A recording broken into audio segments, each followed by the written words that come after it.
నమస్తే, welcome to Mara media. నేను మీ కేవీఆర్. ఆంధ్రప్రదేశ్లో ఎగ్జిట్ పోల్స్ను కూడా విజయవంతంగా మేనేజ్ చేశారు చంద్రబాబు నాయుడు అన్న చర్చ పెద్ద ఎత్తున జరుగుతోంది. ఇప్పటిదాకా వ్యవస్థల్ని మేనేజ్ చేస్తూ బతికేస్తూ వచ్చిన చంద్రబాబు నాయుడు తన రాజకీయ జీవితం మొత్తం వ్యవస్థలను మేనేజ్ చేయడమే ఆయన స్టైల్, ఆయన ఫంక్షనింగ్. అందుకే డబ్బల్ గడ్డి నిలబెట్టిన అడ్మినిస్ట్రేటర్ గా ఆయనకు పేరు అనమాట. ఈ నేపథ్యంలో వచ్చే ఎన్నికల్లో గెలిపేవారు అన్నది ఆల్రెడీ ఇప్పటికే ఈవీఎంలలో నిక్షిప్తమైంది.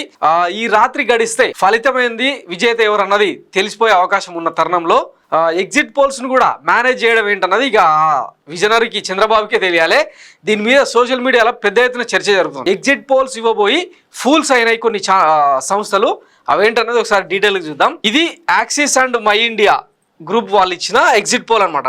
ఆంధ్రప్రదేశ్లో 175 స్థానాలు ఉంటే 177 స్థానాలుగా వీళ్ళు మెన్షన్ చేయడమే ఒక పెద్ద డొల్లతనం అనమాట. మరొకటి, TDP has purchased the agency which gives input to axis. Axis gives about 100+ for TDP in AP. Real test for axis in this election. So ఇది అనమాట. టీడీపీ యాక్సిస్ మై ఇండియా సంస్థను కొనుగోలు చేసి వాళ్ళ ద్వారా ఈ పోల్స్ ను మేనేజ్ చేసే ప్రయత్నం చేసిందన్న చర్చ అయితే పెద్ద ఎత్తున. ఇట్లాంటి తరుణంలో ఈ పచ్చపత్రికలు ఇక కూటమికి విజయం ఖాయం, ఆంధ్ర అసెంబ్లీపై India Today Axis My India exit poll అని చెప్పి ఇంకా అక్షరాలను కళ్ళకద్దుకొని ఇట్లా పరిచేసారు అనమాట. ఎన్డీఏకు 98 నుంచి 120 సీట్లు, వైకాపాకు 57 నుంచి 75 సీట్లు. ఆంధ్ర అసెంబ్లీపై India Today Axis My India exit poll. యువత, విద్యావంతులు, పట్టణవాసుల్లో అధిక శాతం కూటమి వైపే అని చెప్పి ఇక్కడ పార్టీల వారిగా ఇచ్చారనమాట. కూటమిగా పోతే పార్టీల వారిగా ఎట్లా అంటే తెలుగుదేశానికి 42% ఓటు బ్యాంక్, అంటే గత ఎన్నికలతో పోలిస్తే 6% పెరిగిందంట. 78 నుంచి 96%.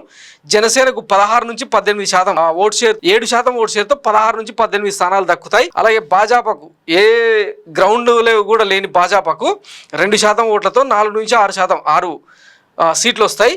వైసీపీకి మాత్రం 44% ఓటు షేర్తో 55 నుంచి 77 సీట్లు వస్తాయి అని చెప్పి. ఇంకా సిల్లీ థింగ్ ఏంటంటే కాంగ్రెస్ పార్టీకి 0 నుంచి 2 స్థానాలు వస్తాయని చెప్పడం అతిపెద్ద హైలైట్ అనమాట. సో దీంతోనే తేలిపోయింది వీళ్ళ డొల్లతనం ఏందన్నది. ఇక దీంతో పాటు కూటమిదే పీఠం, 98 నుంచి 120 సీట్లు వచ్చే అవకాశం. అసెంబ్లీ ఫలితాలపై ఇండియా టుడే ఎగ్జిట్ పోల్ అని చెప్పి ఇంకా ఈయన ఇంకొక వార్తను వండివారు ప్రయత్నం చేసిన అనమాట. India Today Axis My India అంచనా. సో ఇది వీళ్ళ పైత్యం అనమాట, పైత్యం, ప్రకోపం. ఇదంతా ఏం లేదు, బెట్టింగ్ కాసిన వాళ్ళలో అత్యధికం టీడీపీకి సంబంధించిన నాయకులే ఎన్నికల్లో పెట్టిన డబ్బును ఏదో రూపకంగా అంటే మ్యానిపులేట్ చేసి సంపాదించుకునే కుట్రలో భాగంగా ఇదంతా నడుస్తుంది అన్నది రాజకీయ విశ్లేషకులు చెప్తున్న మాట. ఇక 4 ఖర్చుకున్న India Today Axis My India. రాష్ట్ర ఎన్నికలపై ఎగ్జిట్ పోల్స్ పై విస్తుపోయిన రాజకీయ విశ్లేషకులు. గ్రామీణ ప్రాంత ప్రజలు, మహిళలు అధిక శాతం వైఎస్ఆర్సీపీకి మద్దతుగా నిలిచారన్న రాజ్దీప్ సర్దేశాయ్.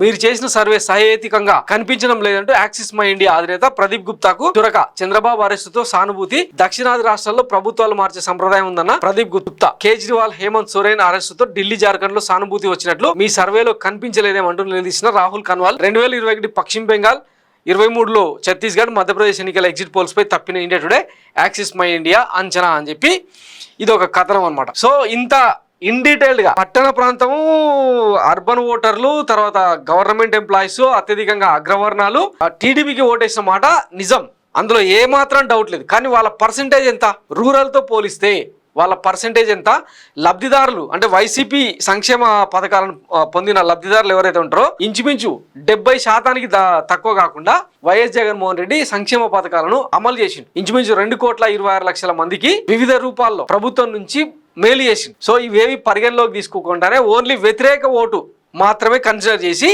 ఈ స్థానాలు ఇవ్వడం ఎంతవరకు కరెక్ట్ అన్నది ఇప్పుడు జరుగుతున్న చర్చ. వాస్తవానికి చంద్రబాబు నాయుడు వీళ్ళను బెదిరించి, ఒత్తిళ్లకు గురి చేసి, భారీగా డబ్బులు ఆఫర్ చేసి కేవలం బెట్టింగ్ రాయిల కోసమే ఓడిపోతున్నామన్న సంగతి టీడీపీ శ్రేణులకు, టీడీపీ కీలకమైన నాయకులకు తెలిసినా కూడా ఒక డ్రామా నడిపించే ప్రయత్నమే తప్ప ఇంకొకటి లేదు అని చెప్పి చర్చ. ఇప్పటికే టీడీపీకి సంబంధించిన ఒక యువనేత, కీలకమైన యువ నాయకుడు వైసీపీ గెలుస్తుందని చెప్పి 100 కోట్లు బెట్టింగ్ వేసిందని మనకున్న సమాచారం. అది రేపటితో తేలిపోతుంది ఎవరన్నది మీకు కూడా తెలిసి వస్తుంది, బయటకి రివీల్ చేయలేము. కీలక నాయకుడు. సో వైసీపీ గెలుస్తుందని చెప్పి 100 కోట్లు డబ్బులు బెట్టింగ్ కాసాడని చెప్పి చర్చ జరుగుతుంది.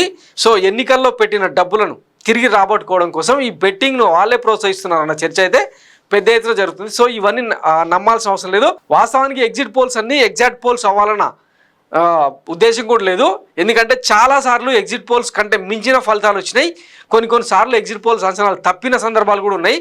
సో ఈ నేపథ్యంలో రేపటి కౌంటింగ్ డే రోజు విషయం ఏందన్నది విజేత ఎవరు అన్నది తెలిసే అవకాశం ఉంది. సో అంతవరకు సమయం మనం పాటించాల్సిందిగా విజ్ఞప్తి చేస్తున్నాం. థ్యాంక్స్ ఫర్ వాచింగ్ మారా మీడియా. నేను మీ కేవీఆర్.